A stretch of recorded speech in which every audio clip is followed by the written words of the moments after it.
Govil point में आप सभी का स्वागत है।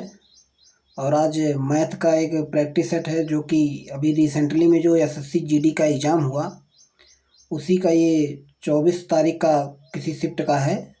तो चलिए देखते हैं कि किस प्रकार का क्वेश्चन मैथ से एसएससी पूछती है। और बहुत ही लाजवाब क्वेश्चन है, कुछ भी नहीं है इसमें, कोई दम नहीं है सवालों में। चलिए इसको देखते हैं। पहला क्वेश्चन है कि एक डीलर किसी वस्तु पर 25% की छूट देता है। किसी कोई वस्तु है जिसका अंकित मूल्य अंकित मूल्य पर 25% की छूट देता है, और अगर कोई नगद भुगतान करता है तो वह 15% की एक और छूट देता है। एक ग्राहक ने 255 रुपये नगद भुगतान किया तो वस्तु का अंकित मूल्य क्या होगा। तो वो उसने नगद भुगतान किया तो इसका मतलब उसको दोनों छूट मिलेगी। तो चलिए मान लेते हैं कि उसका अंकित मूल्य ₹100 था। अगर ये अंकित मूल्य ₹100 है तो ₹100 पे पहले 25% की छूट देता है, तो मतलब 75% पर बेचता है। 100 में से 25 घटा देंगे, कितना, 75%।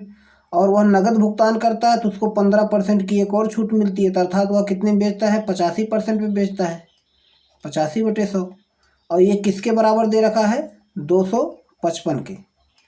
तो चलिए काटते हैं इसको। 25 से काटेंगे 3 बार, 25 तियाँ 75, फिर इसको 25 से काटेंगे, 25 चौका 100। इसको 5 से काटेंगे, 17 पचे 85। इसको 5 से काटेंगे 20 बार में। अब हम देखते हैं कि x बराबर क्या आया। x बराबर हम ये 4 और 20 का इसमें 255 में गुणा करेंगे तो लिखेंगे 255 गुणे 4, और फिर लिखेंगे गुणे 20। फिर इसके बटे करेंगे, ये 3 गुणे 17 नीचे आ जाएगा तो यहाँ आ जाएगा 3 गुणे 17। तो देखिए कुछ कटता है, 17 से कटेगा, 17 से कट जाएगा 255, कितनी बार में, 17 एकम 17, बचा कितना, 8, हो गया 85, 17 पचे 85। अब इस 3 से इस 15 को काट दो, कितनी बार में कटेगा, 5 बार में। तो यक्स का मान अर्थात अंकित मूल्य क्या आया आपका, 5 चौक 20 और 20 विषैया में 400। अंकित मूल्य क्या आया, 400 रुपया। यही आपका आंसर है। कुछ प्रश्न में दम नहीं है, बस ये तो हम समझाने के लिए कर रहे हैं, तो बहुत शॉर्ट फॉर्म में लगता है, जो कि ऑप्शन आपका बी राइट है। चलिए अगला क्वेश्चन देखते हैं। दूसरा नंबर क्वेश्चन क्या है, देखिए इसमें ऑप्शन ब्लर हो गया है, कोई बात नहीं, सवाल लगाते हैं। एक कॉलेज की कैंटीन में 96 छात्रों को 5 दिन परोसने के लिए खाद्य सामग्री इकट्ठी की गई, लेकिन नए दाखिल होने से 64 और छात्र जुड़ गए। अब खाद्य सामग्री कितने दिन चलेगी। तो ये बेसिकली वर्क एंड टाइम का क्वेश्चन है, जिसकी लगता है कि M1 D1 H1 अपान W1 पे, फिर बराबर होता है M2 D2 H2 अपान W2। इसमें होता है कि M1 मतलब आदमी, D मतलब दिन, और H मतलब घंटा, W मतलब वर्क जितना होता है। और यहाँ भी वही चीज़ है। तो इसमें दो चीज़ दी जाती है, जैसे इसमें M1 है 96, तो कितने आदमी थे, 96 आदमी थे, गुणे कितने दिन के लिए भोजन था, 5 दिन के लिए, तो 96 आदमी का 5 दिन का राशन था। फिर कह रहे हैं कि 64 और प्लस हो गए, तो 96 में अगर हम 64 जोड़ेंगे, M2 का मान कितना हो जाएगा, 96 और 64 कितना हो जाएगा, 96 400 और प्लस 60 कितना हो जाएगा, 160। 160 हो गए, और कितने दिन चलेंगे, D2 का मान बताना है। तो हम D2 कैसे निकालेंगे, 96 गुणे 5 बटे 160 बराबर D2। 5 से इसको काटते हैं, कितनी बार में कटेगा, तो 5 से काटेंगे तो 5 तिहाई 15 और 5 दूनी 10, और इधर काटेंगे तो 32 चौका 96। तो कितने दिन चला, 4 बराबर D2।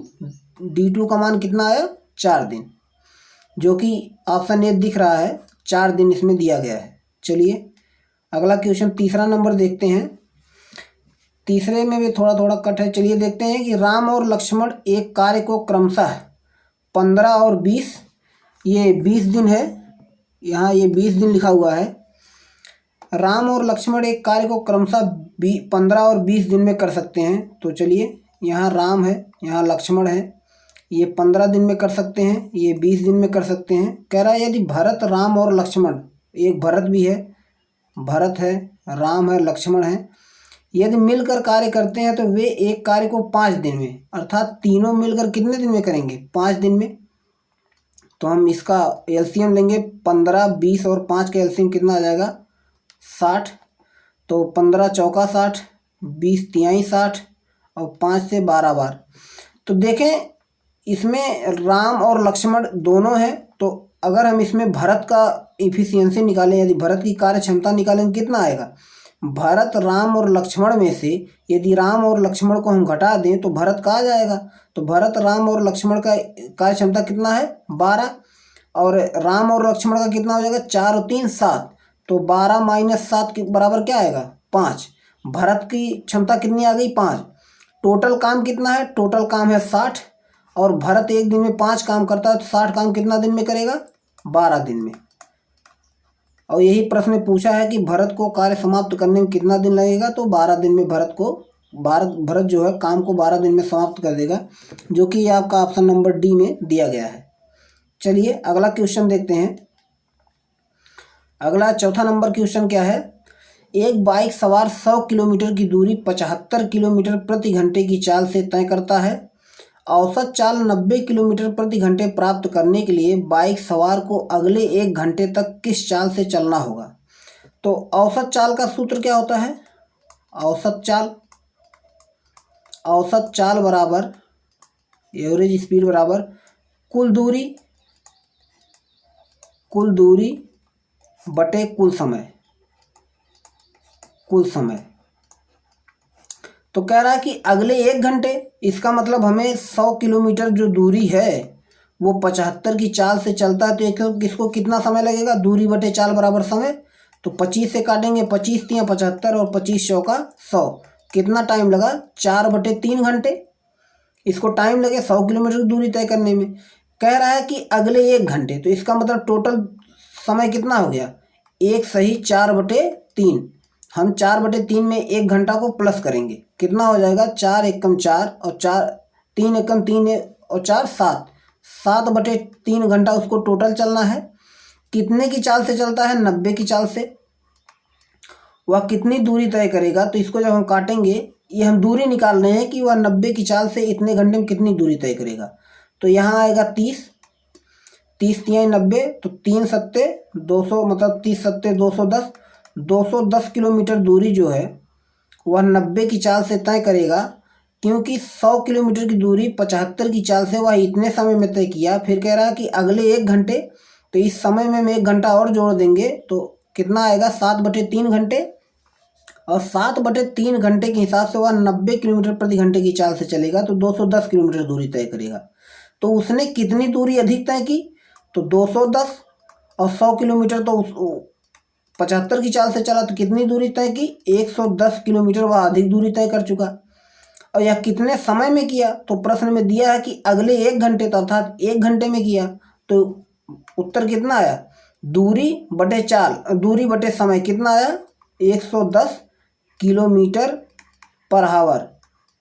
110 किलोमीटर की चाल अगर वह 1 घंटे में रखेगा तो उसकी एवरेज स्पीड कितनी आएगी, 90 किलोमीटर प्रति घंटा, जो कि आपका ऑप्शन नंबर डी में दिया गया है, 110 किलोमीटर प्रति घंटा। चलिए अगला क्वेश्चन देखते हैं। पाँचवा नंबर है, एक कार की कीमत 2,50,000 रुपये है। पहले वर्ष में 10% की कमी तथा दूसरे वर्ष में 15% की कमी होती है। 2 वर्ष बाद कार का मूल्य ज्ञात करें। तो देखते हैं, 2,50,000 है और पहले वर्ष में 10% की कमी होती है, तो 90/100, और दूसरे वर्ष में 15% की कमी होती है, तो ये कितना आ जाएगा, 85/100। काटते हैं, 2 जीरो से 2 जीरो यहाँ ख़त्म, इस 2 जीरो से ये 2 जीरो ख़त्म, गुणा करते हैं, कितना आ जाएगा, 25 9 225 और गुणे 85। अब इसका गुणा करेंगे, तो गुणा करने के लिए या तो आप ऑप्शन चेक कर सकते हो, ऑप्शन में क्या क्या दे रखा है। ऑप्शन में लास्ट में 5 जीरो आना चाहिए, क्योंकि 90 का 1 जीरो लगेगा इसमें। यहाँ कितना आएगा, 2,250 गुणे 85 होगा। चलो गुणा कर ही लेते हैं।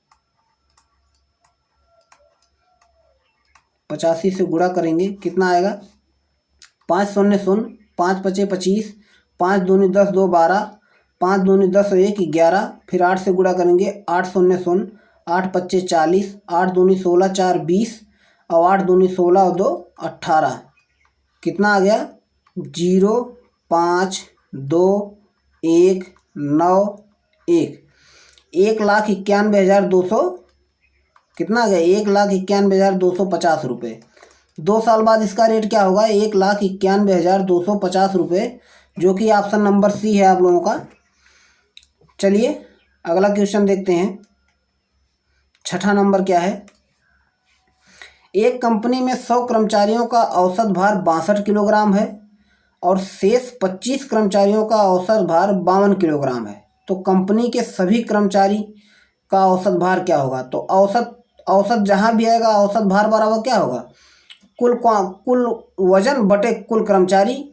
तो कुल वजन कितना होगा, 100 कर्मचारी का औसत भार 62 है, यदि 100 कर्मचारियों का औसत भार 62 किलोग्राम है तो कुल वजन कितना होगा, 100 गुणे 62 कितना हो जाएगा 6200।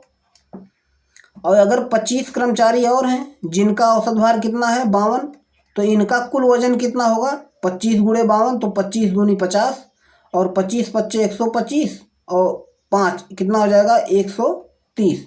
तो ये टोटल वजन कितना हो गया 0 0 5 और 7, टोटल वजन कितना हो गया 7500 किलोग्राम। और टोटल व्यक्ति कितने हो गए 125, कितने हो गए 125, टोटल व्यक्ति कितने हो गए 125, हमने इसको जोड़ लिया 125 हो गए, ये मिस्टेक है, एक सेकेंड, कितने हो गए ये कुछ नहीं है, 100 में 25 जोड़ लिए तो टोटल व्यक्ति कितने हो गए 125, और 125 व्यक्तियों का टोटल वजन 7500 किलोग्राम है। तो औसत भार कैसे निकलेगा, औसत भार बराबर क्या होगा, टोटल वजन 7500 बटे टोटल आदमी कितने हैं 125, तो इसको काटेंगे तो 25 पच्चे 125 और ये कितने बार बैठेगा 25 तियाँ 75, 300 बार में, और इसको जब हम 5 से काटेंगे तो कितना आएगा औसत भार 60 किलोग्राम, कितना आएगा 60 किलोग्राम। तो टोटल आदमी का औसत भार कितना है 60 किलोग्राम, जो कि ऑप्शन ए सही है। चलिए 7वां क्वेश्चन देखते हैं। दे रखा है कि एक अर्धगोले का संपूर्ण पृष्ठीय क्षेत्रफल 4158 सेंटीमीटर स्क्वायर है, तो अर्धगोले की त्रिज्या क्या होगी। तो अर्धगोले का आयतन क्या होता है, अर्धगोले के आयतन का सूत्र होता है 2 पाई आर स्क्वायर,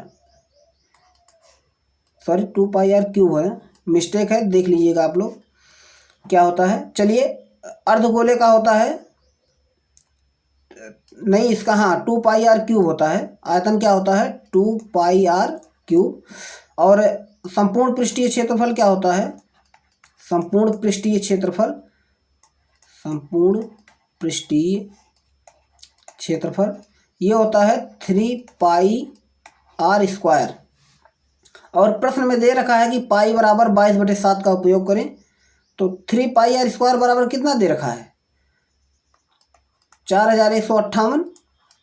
तो यहाँ से हम देखेंगे कि आर बराबर क्या होगा, आर बराबर होगा 4158 बटे 3 गुणे पाई का मान रखेंगे 22/7, तो ये क्या हो जाएगा, ये 7 ऊपर जाएगा तो कितना आएगा 4158 बटे 3 गुणे 22 और यहाँ आ जाएगा गुणे 7।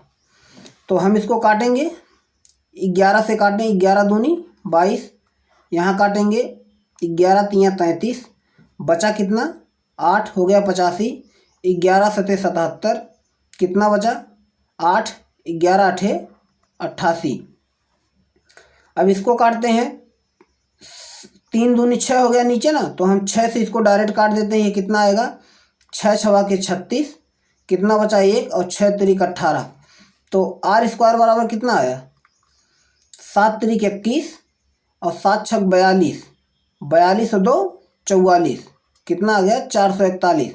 तो ये आर बराबर कितना आएगा, आर बराबर कितना आएगा, आर बराबर आएगा अंडर रूट √441 और 441 किसका वर्ग होता है? तो 21 का। आंसर कितना आया? 21 सेंटीमीटर। कितना आया? उसकी त्रिज्या कितनी है? 21 सेंटीमीटर। चलिए 8वां क्वेश्चन देखते हैं।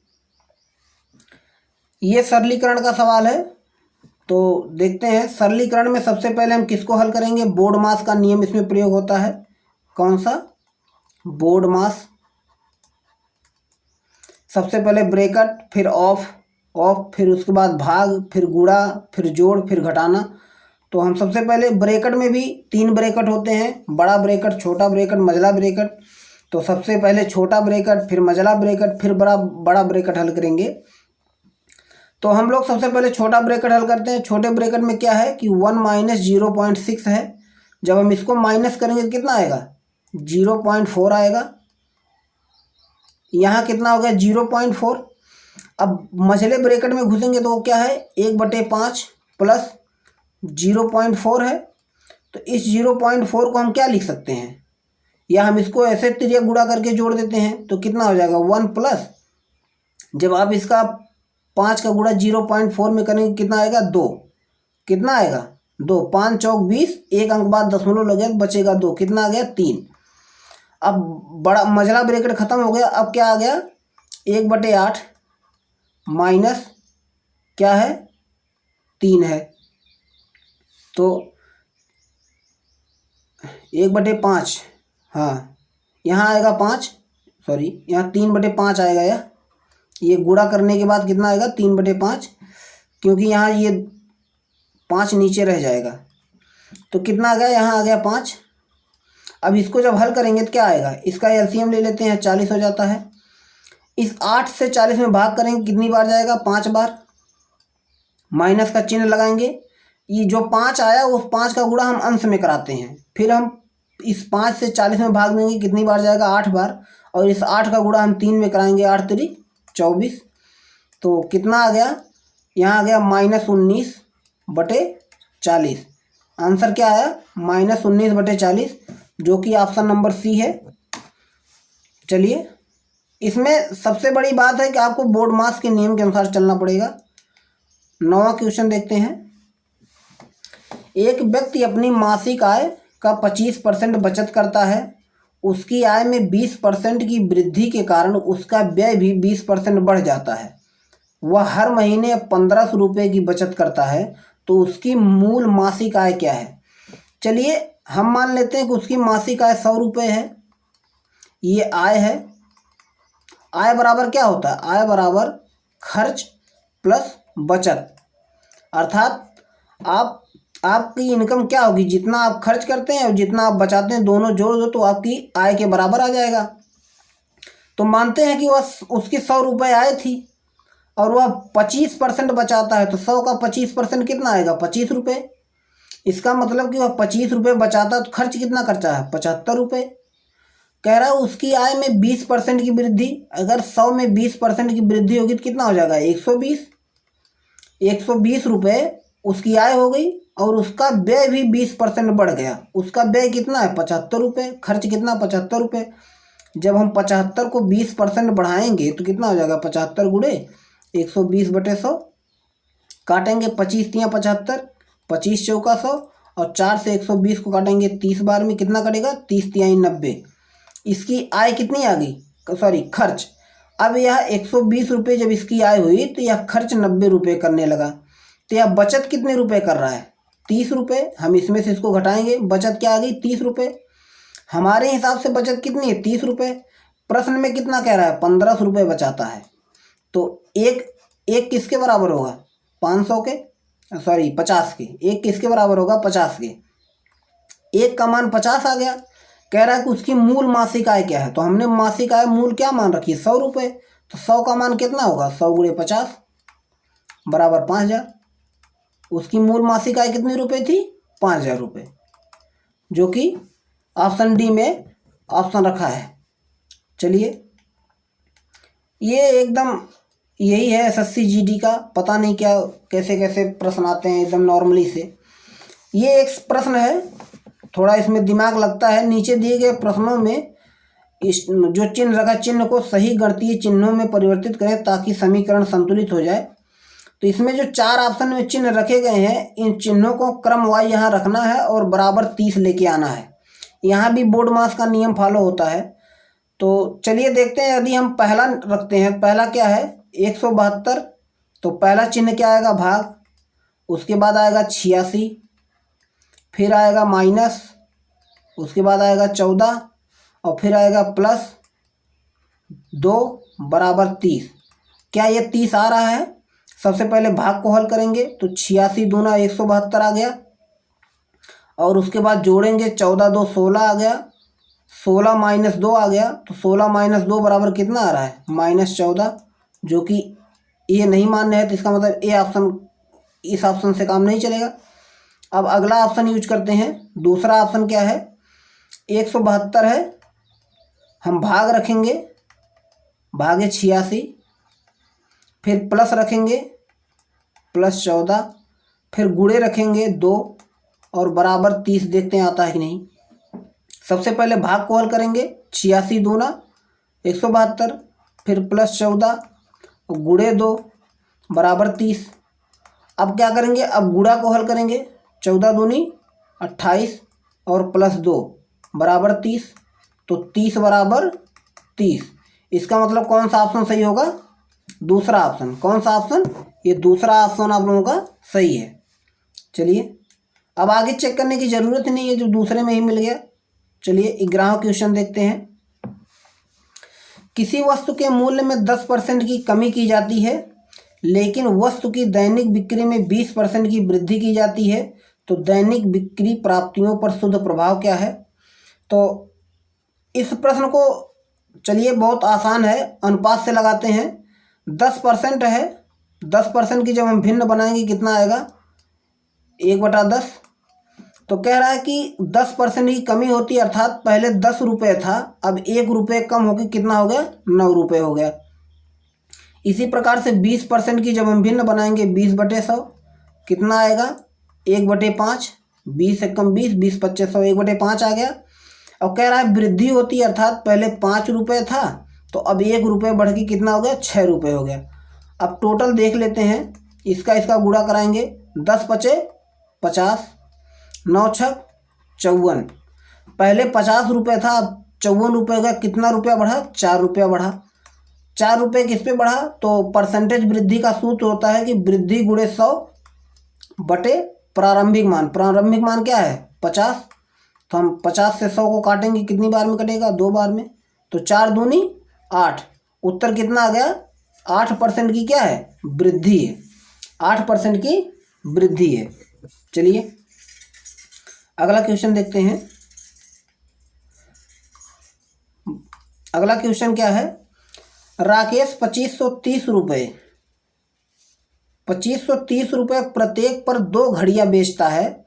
उसे एक पर 15% का लाभ और दूसरी पर 15% की हानि होती है। पूरे लेन देन में उसका अनुमानित लाभ या हानि परसेंट।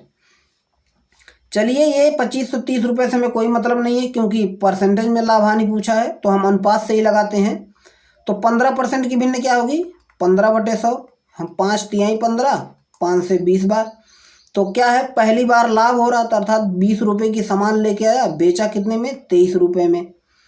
फिर दूसरी बार हानि हो रही है, तो अर्थात 20 रुपये का सामान लेके आया और बेचा कितने में 17 रुपये में। परंतु इस प्रश्न में क्या दे रखा है कि 2530 रुपये प्रत्येक, अर्थात उस दोनों का क्या है, ये कॉस्ट प्राइस है, ये सेलिंग प्राइस है। प्रश्न के अनुसार से क्या है कि दोनों का विक्रय मूल्य क्या है समान है, लेकिन हमारे में तो समान है नहीं, तो हमें समान करना पड़ेगा किसको विक्रय मूल्य को। तो विक्रय मूल्य को समान करने के लिए क्या करेंगे 23 में हम 17 की गुणा कर देंगे और 17 में हम 23 की गुणा कर देंगे। अब जब गुणा हुआ तो अनुपात के दोनों मान में हम गुणा करते हैं, इसमें भी गुणा होगा इसमें भी गुणा होगा। तो 17 का गुणा 20 में करेंगे कितना आ जाएगा 17 दूनी 34 340 और 17 गुणे 23 कितना होगा 17 तियां 51, 5 बचा 17 दूनी 34 और 5 39 कितना हो गया 391। फिर इसमें 23 की गुणा 20 में करेंगे 23 दूना 46 कितना हो गया 460, यहाँ भी 391 आएगा। अब हमारा विक्रय मूल्य क्या हो गया बराबर हो गया। अब देखते हैं कि टोटल क्रय मूल्य क्या था। तो कितना हो जाएगा ये जोड़ने पे, ये हो जाएगा 700, 6 4 10, 4 3 7 1 8, सॉरी 800। कितना हो जाएगा 800, ये 800 हो गया। इसको जोड़ेंगे तो कितना होगा 2 9 9 18 और 3 3 6 1 7, कितना हो गया 782। तो 800 रुपये की सामान को खरीद कर 782 में बेचने पर तो हमें हानि हुई। हानि कितनी हुई 18 रुपये की। कितने परसेंट हानि हुई, तो हानि गुणे 100 बटे प्रारंभिक मान क्या है 800। हम इसको काटेंगे, 2 जीरो से 2 जीरो कटा, इसको काटेंगे तो कितना आया 9 बटे 4, 2 9 18 और 2 चौका 8। अब 4 से 9 में भाग देंगे तो 4 दूनी कितना आएगा, एक सेकेंड, आएगा 4 दूनी 8। अब बचा कितना 1, 10 हो गया दशमलव लगाने पे, तो 4 एकम 4, बचा कितना 2, कितने हो गए 20 और 4 बच्चे 20। तो कितने परसेंट की हानि हुई, कितने परसेंट की हानि हुई, हानि हुई 2.15, 2.15 की हानि हुई, जो कि ऑप्शन डी सही है। चलिए आज का लास्ट क्वेश्चन। ये ऐसे प्रश्न एसएससी पूछती है, जो कि प्रश्न में बहुत कोई दम है ही नहीं है, लेकिन थोड़ी सी मेहनत चाहिए प्रश्न को हल करने के लिए। अब इन प्रश्नों पे क्या है, ऐसे प्रश्न पूछते हैं, इन सब प्रश्नों को थोड़ा आपका प्रैक्टिस बना रहे तो ये प्रश्न बहुत ही आसान होते हैं। चलिए दोस्तों, जो प्रश्न बचे हैं वो अगली वीडियो में आप लोगों के सामने लेके आएंगे हम। चलिए, धन्यवाद।